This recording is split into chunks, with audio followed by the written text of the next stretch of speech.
So for as much as I'm always like saying to you guys, like, just keep it real, don't worry about zhuzhing yourself up too much, like these lives and videos are about people getting to know you, I do feel like just looking at myself in the live mirror, I've taken this a little far in my winter garb today. So sorry I'm scruffy.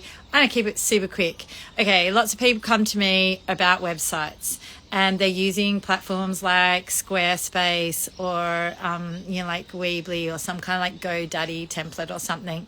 And the reason I tend to discourage away from these, it does depend on your business and like where you want it to go and where you think it's going to go.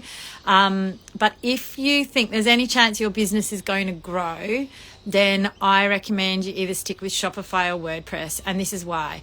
Shopify at the moment is the best in the market in terms of e-commerce. So if you've got an e-commerce business that you think is going to grow beyond just a few products, where you're really going to want your SEO working the best, you might want to just have your whole checkout process a bit more complicated, anything like that. Like if you think you're going to grow beyond just a few products in the little home cottage industry, then I would grab Shopify because it's the best at the moment for e-commerce.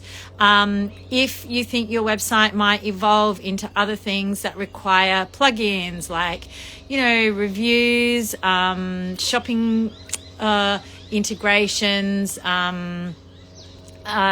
landing pages, event integrations, third-party fulfillment integrations. I know all these words sound so boring. But anyway, basically, if you think your business might grow beyond some little small thing, then you want something like WordPress where you can have all these plugins that allow you to have different functionality on your website without starting again. Because the problem is if you start again, for example, if you move from Squarespace to WordPress, then you're going to lose all of the traction that website's had. You're going to have to wait all over again to get your website logged with Google. But if you stick with, say, WordPress, you can update it, you can add more things to it, and it's not going to lose its ranking. So just before you get started, take a breath and think about the long term for your business. This is something with websites, it's why I offer website packages myself, because really at the end of the day, the design and making it pretty these days, that's the least of your worries. It's the strategy and making sure that website is going to suit you long term as well as short term. The end, that was kind of boring, but important.